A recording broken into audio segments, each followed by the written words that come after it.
En este tercer episodio del podcast Clave del Éxito, nos acompaña el licenciado Melitón Arrocha, candidato presidencial por la libre postulación y por el partido País, Partido Alternativo Independiente Social, con el cual estaremos conversando sobre quién es Melitón Arrocha, cuál es su visión de país y qué propuesta tiene para resolver los grandes problemas que tiene Panamá. Si le gusta nuestro contenido, den un like y suscríbase, porque de esa forma nos hace crecer dentro de la comunidad. Hay personas que muchas veces se preguntan, cuando ven los candidatos presidenciales, cuál es su origen, ¿no? Y hay quienes se preguntarían, ¿quién es Melitón Arrocha? ¿Cómo tú contestarías esa pregunta, Melitón? Bueno, primero gracias por la oportunidad de estar aquí en tu podcast. Gracias. Es una gran ocasión de seguir compartiendo y tal vez aprovechar esta circunstancia para contarle a la gente que a través de tu podcast nos ve quién soy yo y tener la oportunidad de intercambiar algunos criterios. ¿Quién es Melitón Arrocha? Bueno, yo creo que es un ser humano como cualquier otro. Y tal vez te diría que lo que más me enorgullece de mi persona es que soy padre de dos maravillosos hijos. Mi hijo Germán Felipe, que tiene 24 años, y mi hija Victoria Elena, que tiene 28. Estoy casado, tengo más de 30 años de estar casado. Soy abogado de profesión, también con más de 3 décadas de ejercer la profesión. Y bueno, he tenido la oportunidad de servirle a mi país en múltiples ocasiones y en áreas razonablemente diversas. Desde muy temprano, a los 29 años, fui designado viceministro de la presidencia, después fui viceministro de Comercio Exterior, fui comisionado de una cosa que se llama la Comisión de Libre Competencia y Asuntos del Consumidor, ahora se llama ACODECO. Después fui vicecanciller de la República, fui electo diputado por mi circuito, que consiste en San Francisco, Río Abajo, Parque Lefebvre y Juan Díaz, ahora incluye a Don Bosco. Fui ministro de Comercio y después fui embajador ante la Organización de Naciones Unidas en Nueva York, y como embajador ante la Organización de Naciones Unidas en Nueva York me correspondió ejercer como vicepresidente de la Asamblea General de Naciones Unidas y como presidente encargado de ese organismo multinacional. Con lo cual, digamos, difícil retratar a una persona de cuerpo entero, pero si tuviera que decirte, pues desde el ámbito profesional privado y el ámbito profesional público y en mi vida íntima, familiar, este es quien soy yo. La infancia fue una infancia enmarcada en una vida familiar. Imagínate, yo vivía en San Francisco en un edificio que hizo mi abuelo. El edificio se llama Sameli, que no es nada más que Sa de Sara, que era su esposa, y Meli de Melitón. Y en ese edificio vivían una buena parte de los hermanos de mi papá, con lo cual tú te puedes imaginar vivir con toda la familia en el mismo edificio, porque además el edificio lo hizo para la familia. Una relación con mi mamá muy, muy estrecha, muy profunda. Recuerdo haber ido a trabajar con ella desde los 5 o 6 años, en donde siempre iba a dar la vuelta por su oficina, acompañándola primero como asistente mensajero, después como mensajero, después como ayudante de contabilidad, después me encargaron de la contabilidad de la oficina. Y todo esto mientras que crecía y se dio de una manera muy familiar y muy armónica. La verdad es que tuve una niñez muy especial. Qué bueno. La verdad es que afortunado, ¿no? Afortunado, ¿no? Afortunado. Ahora, tú antes estabas hablando de toda esa experiencia política. ¿En qué partido, por lo general, tengo yo entendido que tú eres panameñista, ¿no? Sí, y eso tiene una historia interesante, sí. Fíjate. Cuando yo estoy en la universidad y termino la universidad, acababa de darse la invasión militar a la República de Panamá. Con lo cual el Partido Panameñista era la esperanza del renacer democrático del país. Y embargado de esas sensaciones y esos sentimientos, yo voy y me inscribo al Partido Panameñista. E intento empezar a militar en el Partido Panameñista sin ningún éxito. Y después, a propósito del nacimiento de mi hija, y por acompañar a mi esposa a recoger una ropa de bebé que le estaban haciendo en una casa, las coincidencias y casualidad del destino es que esa casa era la casa de Ruby Moscoso de John, que estaba casado con Carlos John Adames, quien a la sazón era el secretario general del Partido Panameñista, y Ruby Moscoso, pues la hermana de Mireya Moscoso, entonces precandidata a la presidencia de la República. Desafortunadamente, como he dicho en otras ocasiones, los partidos perdieron el norte, especialmente después de la última reforma electoral, en donde, desde mi perspectiva, se contaminó con un subsidio electoral que nadie supervisa, nadie tiene idea en qué se utiliza. Eso, en conjunto con la posibilidad de que los partidos reserven candidaturas, lo que de facto ha hecho que la cúpula de los partidos hayan secuestrado al esquema político nacional y, desde mi perspectiva, hayan corrompido el sistema político electoral. Melitón, tú con mucha trayectoria en el Partido Panameñista, hay algunas personas que se pueden preguntar ¿por qué no corriste a unas primarias en tu partido y por qué te fuiste a una libre postulación? Fíjate, es una buena pregunta, Carlos. Y tal vez hay que recurrir a la historia. ¿Qué ha pasado en esta elección? Vamos a ver quiénes están corriendo. Zulay Rodríguez, miembro destacado del PRD, diputado del PRD, está corriendo por la libre postulación. Martín Torrijos, expresidente de la República con el PRD, está corriendo por el Partido Popular. La ex diputada, ¿cómo es que se llama? La ex diputada Kathleen Levy, nueva miembro distinguido del Partido Panameñista, ex diputada de la República, resulta ser que tampoco está corriendo por el Partido Panameñista. El licenciado Eduardo Quirós, ex ministro de Obras Públicas, ex viceministro de Economía en una administración panameñista, también corrió por la libre postulación. Y ahora veamos quiénes ganaron. Ganó en la papeleta de Cambio Democrático Rómulo Rux. Ganó en la papeleta del Partido Panameñista, su presidente, dicho sea paso. Ganó en la papeleta panameñista el señor Blandón, también presidente del partido. Por otro camino ganó el señor Lombana, presidente de ese partido político. En otras palabras, no es lo que Melitón dice, es lo que los hechos indican.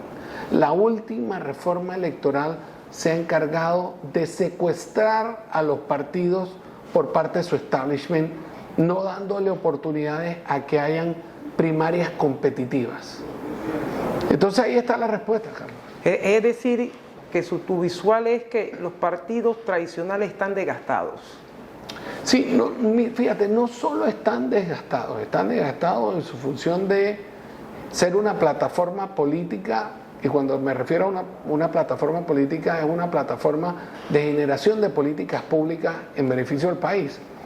Los partidos políticos en Panamá lo que son plataformas electoreras, que solo sirven para algunos candidatos de cara a las elecciones tener una estructura a través de la cual tratar de llegarle al votante. Y ese votante, por ocasiones, sobre todo los que son funcionarios, digamos, miembros del gobierno, le llegan a través de la plataforma del partido, pero subvencionados ilegalmente, desde mi perspectiva, por las planillas en la asamblea y, además de eso, por la descentralización paralela. Entonces, realmente los partidos le están dando la espalda a la sociedad, y ciertamente la última reforma electoral, en vez de ayudar a fortalecer el sistema democrático panameño, lo que ha hecho es contaminarlo. Lo ha contaminado nuevamente porque, por ejemplo, tú sabes, o la sociedad sabe, en qué se están gastando los partidos políticos la subvención que le da el Tribunal Electoral todos los años. Sabemos nosotros cuáles fueron los criterios para determinar determinadas reservas e impedir que algunos candidatos pudieran correr en las primarias de su partido? No, nadie sabe. Y además tenemos que ver injusticia y atropellos, y te voy a mencionar uno. Hay alianzas que van a correr en esta elección, que en conjunto van a tener 20 millones de dólares de subsidio electoral para hacer campaña política. Y cuando tú veas partidos como País, va a contar con 1.4 millones de dólares de subsidio electoral. ¿Cómo País puede competir contra una estructura bien financiada por nada más y nada menos que los impuestos de todos los panameños? Eso es imposible. O sea, que realmente no hay justicia. O sea, no hay paridad, no hay paridad. Claro, pero la ingeniería electoral debería apuntar a tratar de que el proceso electoral le diera al país el mejor candidato o candidata. Digamos, si tú tuvieras que hacer o formular políticas públicas, ese es el bien superior que debería tratar de lograr la normativa electoral. Hoy lo que estamos viendo es todo lo contrario. Estamos viendo el establishment de los partidos políticos que en función de los recursos que le da el Tribunal Electoral, es que no tienen que salir ni a pedir la plata en función de donaciones privadas, se han encargado de secuestrar los partidos, y yo anticipo que va a ser muy difícil resolver este problema, porque además hay que ir a la Asamblea de Diputados para lograr las modificaciones a la legislación electoral. Y adivina de qué está conformada la Junta Directiva de los partidos, si no son de todos los diputados a los que estamos haciendo referencia, con lo cual lo que hemos planteado desde hace mucho tiempo, no tiene que venir una reforma a la Constitución. Nosotros hemos planteado que durante los primeros 30 días de nuestro mandato vamos a someter a la consideración de la Asamblea Legislativa un paquete de reformas constitucionales que, entre otras cosas, traigan el aspecto normativo nacional en materia constitucional al siglo XXI. Y en ese sentido, déjenme comentar algunas cosas. La Constitución Nacional existe antes que existiera WhatsApp, antes que existiera TikTok, Instagram, Facebook, las formas muy naturales de comunicarnos todos el día de hoy. Y no te voy a hablar de la inteligencia artificial y cuál va a ser el efecto de eso en la sustitución de mano de obra, especialmente en la mano de obra intelectual, y cuáles van a ser los retos en materia de gobernabilidad que todas estas tecnologías le van a traer a la sociedad. Y nosotros seguimos discutiendo, digamos, algunos temas que son del siglo XVIII, del siglo XIX. Con lo cual tenemos un reto, es el reto de nuestra generación, de no solo gobernar de cara a los problemas acuciantes que vamos a tener que enfrentar, sino además dejarles como legado a tus hijos, a mis hijos, a tus nietos y a los míos, un país que le ofrezca más oportunidades que las que tú y yo tuvimos. Solo de esa manera habremos sido exitosos generacionalmente. Es lamentable porque nuestro país tiene muchos problemas, y muchos problemas que tiene han sido también causa de los propios partidos, porque los partidos nuestros lamentablemente uno carecen de ideología. Hoy están en un partido, mañana están en otro, y parece lo que buscan es intereses personales. Eso es lo que están llenos los partidos, personas con intereses personales. Ahora, hay muy buenos políticos, pero hablando de un tema que al país le preocupa, son muchos problemas, y tú estás aquí, Melitón, y gracias por haber venido. Te agradezco que hayas sacado ese espacio, pero la gente quiere saber qué propuesta tienes, Melitón, para atacar estos graves problemas que el país tiene. El próximo gobierno va a heredar un cóctel de problemas. Problemas sociales, problemas económicos, y cómo puede enfocarlo Melitón en un gobierno presidencial. Yo creo que hay una serie de temas que son acuciantes y que van a tener un impacto inmediato en materia de gobernabilidad democrática. El primero es el tema de la Caja del Seguro Social. Okay. De acuerdo a las proyecciones que han hecho los expertos en la materia, algunos hablan de que muy probablemente a partir del próximo mes Yo tiendo a creerle más a algunos otros que indican que sobre el mes de agosto de este año la Caja de Seguro Social estuviera en la incapacidad de emitir los cheques para pagar las jubilaciones de todos los que se encuentran en el sistema de invalidez, vejez y muerte por beneficio definido. Y la mayoría de la gente piensa que ese problema se circunscribe a que es un problema enorme, por supuesto, a que los jubilados no vayan a recibir su cheque. Pero ese es un problema que tiene unas repercusiones muchísimo más grandes. Y aquí voy a elaborar algunas sobre las cuales yo he oído conversar poco y estudiar menos sobre cuáles pueden ser las consecuencias aguas abajo de darse esta situación. La pregunta es, ¿cuánto es la cartera de préstamos de todos los jubilados? Y la segunda es, ¿a quién se la deben? Me atrevería a adelantar que en términos generales a las financieras y al sistema bancario nacional, pero las financieras a su vez, buena parte de ellas son financiadas por bancos, con lo cual en la eventualidad de que de forma significativa los jubilados no pudieran hacerle frente a sus obligaciones, valdría la pena preguntarse cuál es la repercusión de eso en el sistema bancario nacional y cómo nos va a afectar a todos, especialmente en la cartera de créditos. Entonces, cuando ya le empezamos a poner estos matices al tamaño del problema, nos damos cuenta de que es indispensable que el próximo gobierno apunte a cómo va a resolver el tema de la Caja del Seguro Social. Nosotros hemos iniciado el debate en ese sentido diciendo, mira, este tema tiene al menos 3 componentes. Tenemos un componente administrativo con una Caja de Seguro Social que tiene un presupuesto que es superior al tamaño del presupuesto de toda Nicaragua, que tiene más de 32,000 empleados de la Caja de Seguro Social y que sin embargo cuando tú te vas a atender nunca hay nadie que te reciba. Entonces administrativamente tenemos que hacer unos cambios muy importantes que van a requerir de, digamos, una pericia política brutal para poder lograr eso sin mayores sobresaltos. El segundo tema es el tema de la prestación de los servicios médicos. Tú tienes una población que hoy se encuentra desencantada porque primero el servicio es muy costoso, por lo que nos retienen a todos de nuestro cheque, pero por otra parte, cuando llega a urgencia no hay cama. No hay cama para que te atiendan en urgencia. Cuando vas a pedir un medicamento, no hay medicamento. Cuando te tienes que hospitalizar, no hay cama, no hay cuarto en donde hospitalizarte. Si te tienes que operar, la mora quirúrgica es enorme.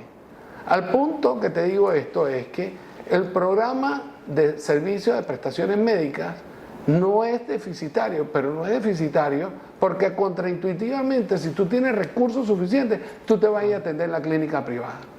Si todos los que tenemos derecho a atendernos en el Seguro Social fuéramos, ese programa también estaría quebrado. Pero es una tristeza y es terrible que nos planteemos que pareciera ser que puede de hecho ser política pública de que el servicio sea paupérrimo con la finalidad que todo el mundo que tiene derecho a hacer uso del servicio no haga uso del mismo.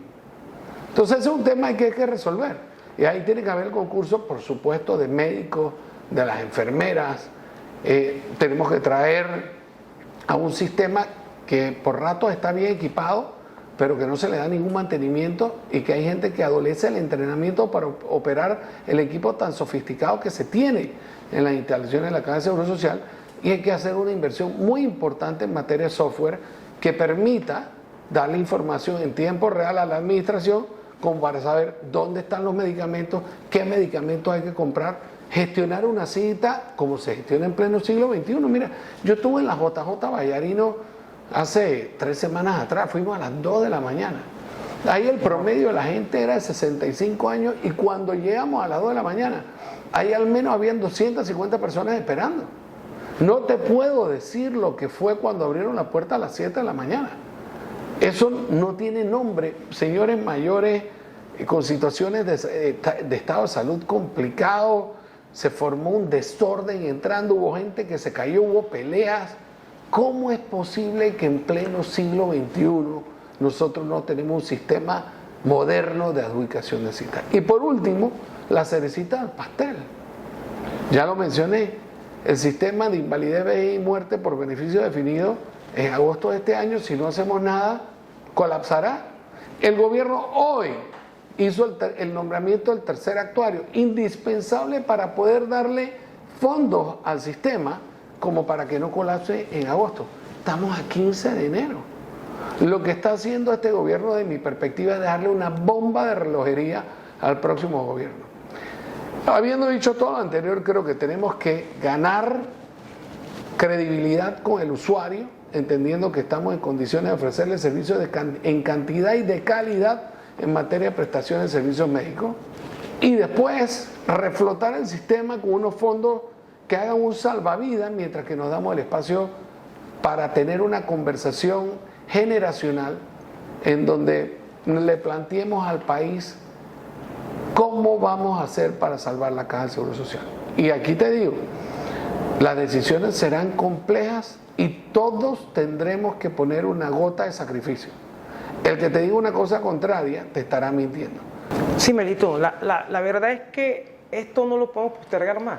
Tenemos un atraso enorme nosotros con el tema del Seguro Social. Los gobiernos han dejado correr y no han atendido esto, porque este problema no es que ahora lo sabíamos, eso ya se sabía, y creo que el único gobierno que hizo una reforma fue el de Martín, y de ahí no han hecho más nada.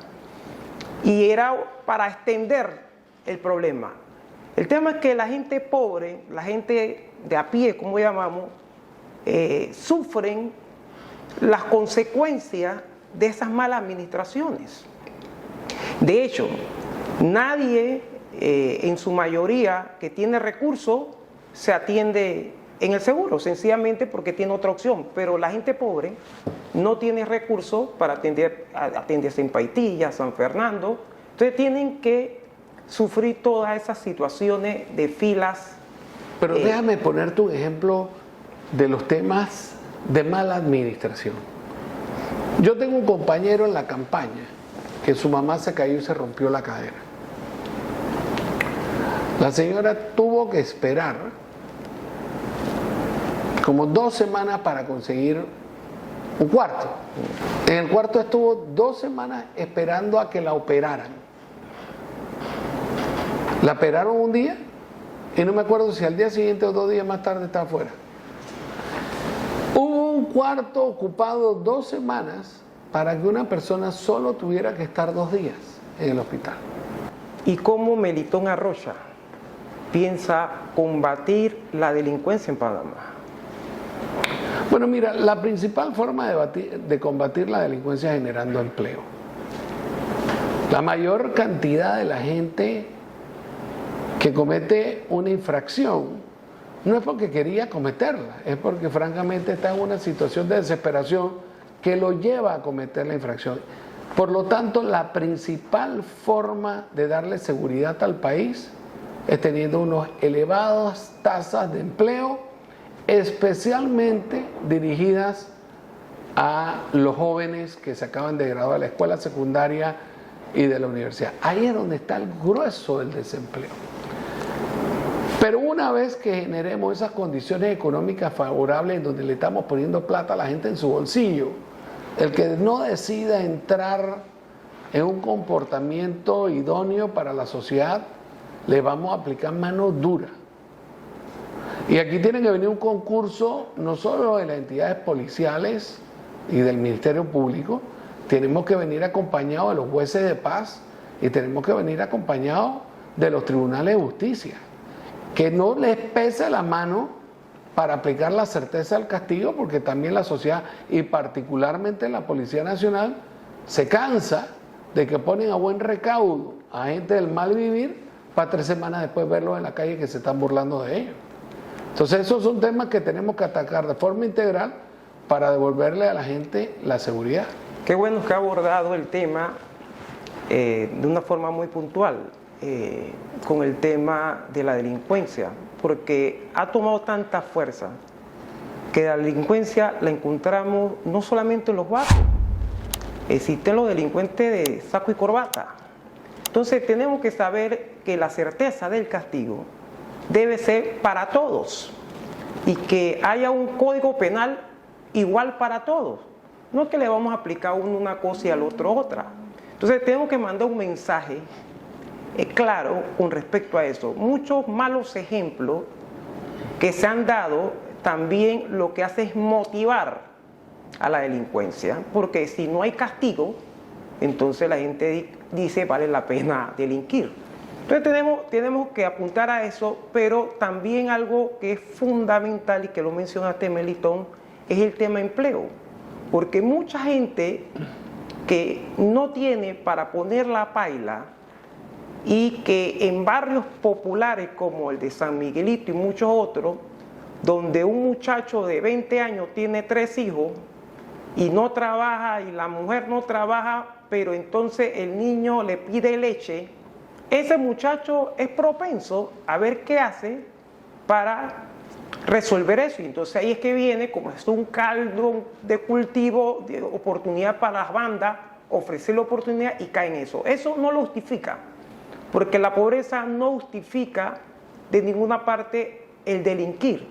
Sin embargo, tenemos que ser conscientes de que si no atacamos de forma frontal el desempleo, esta cosa se nos puede salir de las manos. Mira, la sociedad por naturaleza es desigual. No podemos ser todos iguales. Claro. Pero eso no quiere decir que no debemos aspirar a que todo el mundo tenga igualdad de oportunidades. Entonces yo soy un fiel creyente de que el que más trabaja, el que más se esfuerza, le debe ir mejor que el que trabaja poco y se esfuerza poco. Entonces ese es el primer concepto que debo apuntar. El segundo es que efectivamente hay que generar unas condiciones de corto, mediano y largo plazo para tratar de ir resolviendo estos temas, porque muchos de ellos no se resolverán en una administración de 5 años. Tenemos, por ejemplo, temas de carácter educativo. O sea, nosotros tenemos un sistema educativo que está divorciado de la realidad económica del país. O sea, tenemos un sistema en donde todo el mundo que va a estudiar a la escuela secundaria durante 12 años no sale preparado para tener un empleo. Y en algunos casos incluso van a la universidad y el rendimiento académico que tienen es tan pobre que eso casi hace que sean inempleables. Y un buen ejemplo de esto fue cómo Panamá apareció en la prueba PISA, en donde estuvimos de 70 y tantos países dentro de los últimos en la lista. Tenemos muchas cosas que hacer y podemos hacer. Por lo menos mencionaste sobre el tema de los puertos. Muchas mercancías pasan, pero no le damos valores agregados. O sea, lo que tenemos que hacer es dar valores agregados y utilizar esa plataforma que tenemos logística para poder crear otros empleos de forma simultánea, ¿no? Definitivamente el problema del trabajo hay que atacarlo porque ha crecido como nunca el desempleo aquí en Panamá. Cuando tuvimos en momentos donde teníamos prácticamente cero desempleo, la realidad es otra, ¿no? Entonces, la canasta básica por el cielo. No hay trabajo, Melitón, para mucha gente, y si a eso le agrega que la comida está alta, entonces ese es un problema que acrecenta o se multiplica para esa persona, porque no es lo mismo que una persona esté laborando o trabajando y que la canasta básica esté alta, pero tiene algo. Pero imagínate, no trabajan y a eso que la canasta básica está alta, es un problema pues que tenemos que nosotros afrontar. ¿Cómo tú crees que pudiéramos bajar la canasta básica en Panamá? Bueno, fíjate, yo fui el que preparó y suscribió el primer decreto en donde se congelaban una cantidad muy importante de productos de la canasta básica familiar. Y te digo, esa medida que se tomó hoy, dentro de 6 meses, hace casi 10 años, parece mentira cómo se va el tiempo, y que se planteó como una medida temporal en el tiempo, porque así es como lo plantea la ley, de hecho, que la regulación de precios tiene que ser de carácter temporal y de hecho se revisita cada 6 meses. Yo creo que nosotros, bueno, no creo, estoy seguro, nosotros la vamos a prorrogar, la vamos a revisar porque hay algunas cosas que ya no tienen sentido, hay algunas otras que tendremos que modificar, pero esta medida tiene que ser de carácter temporal. ¿Y a dónde voy? En donde reside la temporalidad. Y es que en el interín nosotros tenemos que acercar al productor al consumidor. En el intermedio están los intermediarios.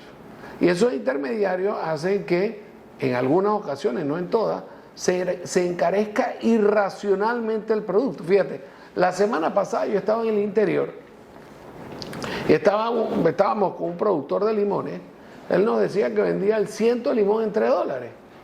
Y resulta ser que tú vienes a la ciudad de Panamá y te venden un paquetito en $3.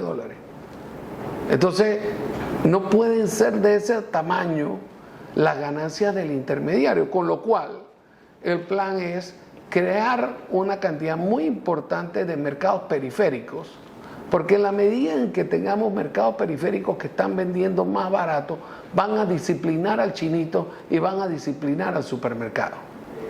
Ya tú no vas a poder ponerle el precio al que te dé la gana, sabiendo que tú tienes un mercado cautivo que tiene que comprar ese producto caro, porque si no se gasta tanto yendo a comprarlo a otro lugar distante, más barato, que en el pasaje no tiene ningún sentido hacer ese acto de comercio. Eso es por una parte.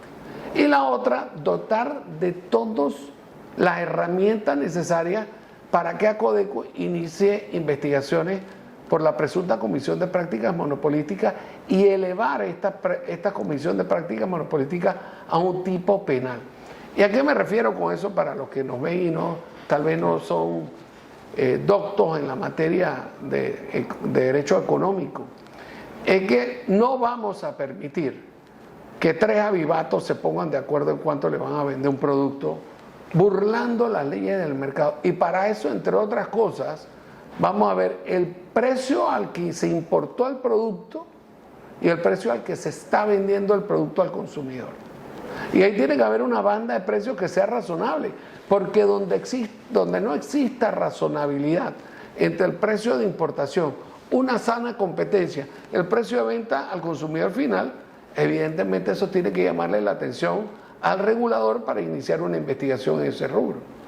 Y vamos a empezar a disciplinar a aquellos agentes económicos que no están haciendo las cosas bien, que se están burlando al consumidor y que le están cargando un muy alto costo, especialmente a los rubros que forman parte de la canasta básica familiar, para abaratarlos, pero por vía de las normas del mercado. Me gustó porque el tema no es afectar a la empresa privada, sino que opere realmente la libre oferta y demanda. Así es. El tema es que, como bien mencionaste, 3 bandidos a veces, o por decirle esto, se ponen de acuerdo y entonces los precios se mantienen altos, aun cuando lo consiguen muy baratos. Claro, el que se mete a hacer negocio quiere lucrar y eso es entendible. El que quiere hacer un negocio quiere generar ingresos y eso es entendible. Lo que no podemos dejar por un lado es que debe operar realmente la libre oferta y demanda, o sea, que las personas realmente puedan obtener mejores recursos si opera la libre oferta, pero si se ponen de acuerdo, 3 avivatos, como tú me señalas, nunca va a operar la libre oferta y demanda como debe ser, ¿no? Mira, tú tienes toda la razón. O sea, la economía de mercado es la mejor manera de distribuir bienestar económico. Pero esa economía solo va a distribuir bienestar económico si hay una libre competencia. Si la competencia se pone de acuerdo para no competir, eso es una burla al libre mercado que va en detrimento del bolsillo de los consumidores, porque le están cobrando un precio muy superior al que debieron haber pagado en la eventualidad de que hubiese competencia entre los agentes económicos. Nosotros vamos a estar muy vigilantes en torno a eso y vamos a ser enérgicos en las sanciones, no solo económicas y morales, sino que vamos a someterla a la consideración de la Asamblea Legislativa de que este tipo de conductas tienen que tener una repercusión de carácter criminal. Tú mencionaste entre tus propuestas, tocaste uno de los grandes problemas, que es el tema de la educación. Y si nosotros queremos que el país se desarrolle, tenemos que apuntar a la educación. La gente piensa que uno de sus mayores recursos del país es el canal. Yo no comparto eso. Yo creo que el mayor recurso que tiene una nación son su gente. Eso lo han entendido países como Taiwán, Singapur, que no cuentan con muchos recursos minerales, pero han entendido que su mayor recurso es su gente. Por lo tanto, invierten en su gente y tienen educación de primer mundo y uno ve los resultados. Nuestros países muchas veces tienen muchos recursos naturales y es una ventaja tenerlo bien utilizado. Sin embargo, poco invierten de forma eficiente en la educación. Aquí se ha dicho el gobierno que está de salida que esa era la estrella suya y ya hemos visto los resultados.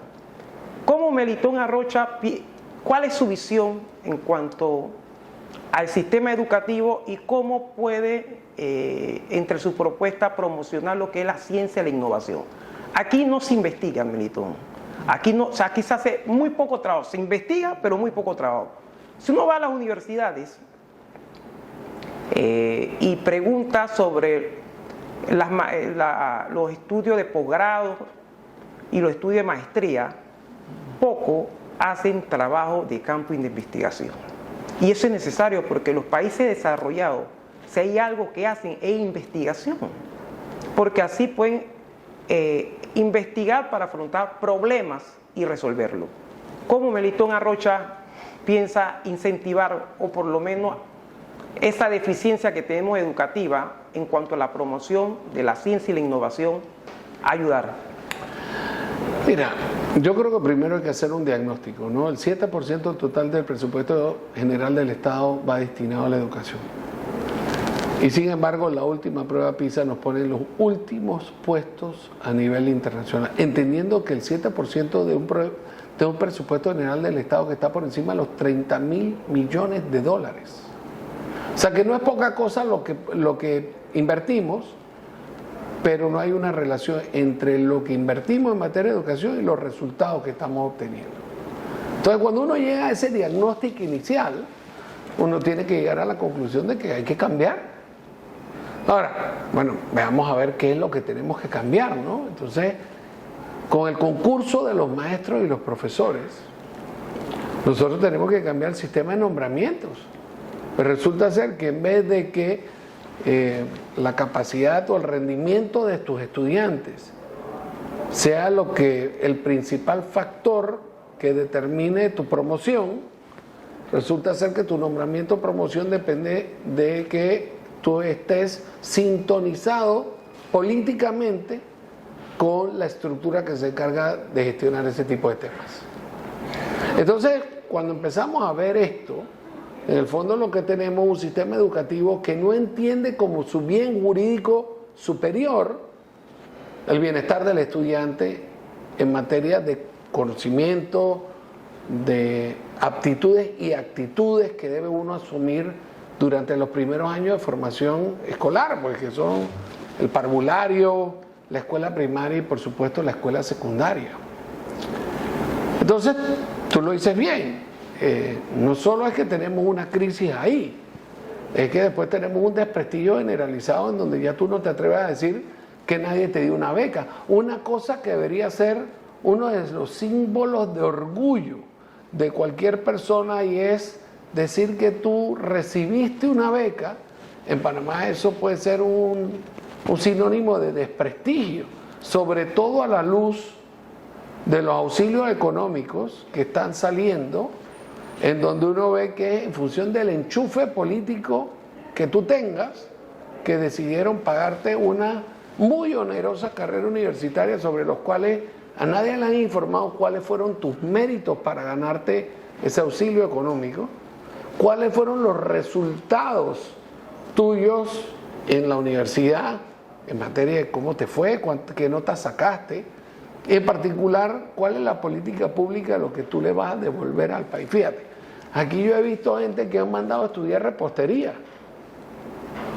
decenas, cientos de miles de dólares para gente que ha ido a estudiar tenis.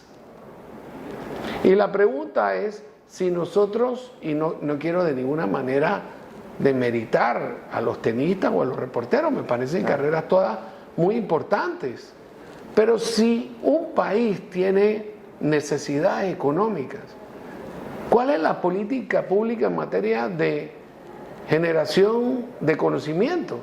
¿Es en repostería? ¿Es en tenis?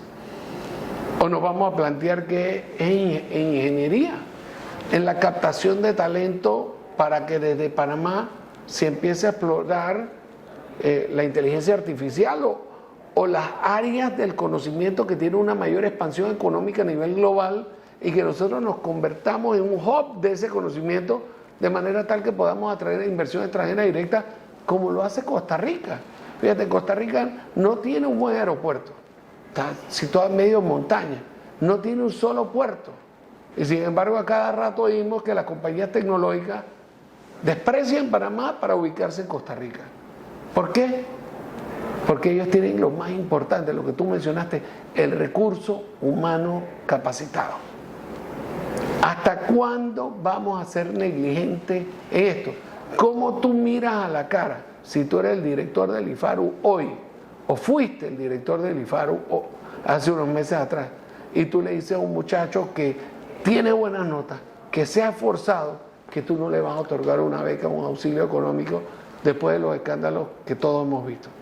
Entonces lo que tenemos que traer es seriedad. ¿Cómo eso pasó desapercibido con tan poca supervisión por parte de los organismos de control, en particular la Contraloría General de la República? Nosotros no podemos seguir jugando ese juego si queremos ser un país que tenga viabilidad para el siglo XXI. En resumido, yo pienso que el tema de la educación no es un tema de recursos económicos, porque los hay, es cómo se invierte ese recurso. Ahora, hay otros problemas que hacen mucho ruido, aparte del tema educativo. Este es un tema que hace demasiado ruido, que es la basura, Melitón. ¿Cómo Melitón piensa resolver el tema de la basura? Porque hoy en día Panamá maneja los residuos de una manera, de forma muy deficiente. Eso nada más hay que ver y salir a la calle y uno puede observar lo deficiente que Panamá maneja el tema de la basura. ¿Cómo podemos resolver este tema, Melitón, y qué propuesta tú tienes al respecto? Mira, el problema de la basura es tan buen negocio que de mi perspectiva se lo está peleando tanta gente que nadie hace nada. Pero hace pocos días vimos como un incendio en el centro de recolección de desechos de Penonomé tenía Penonomé inundado de contaminación.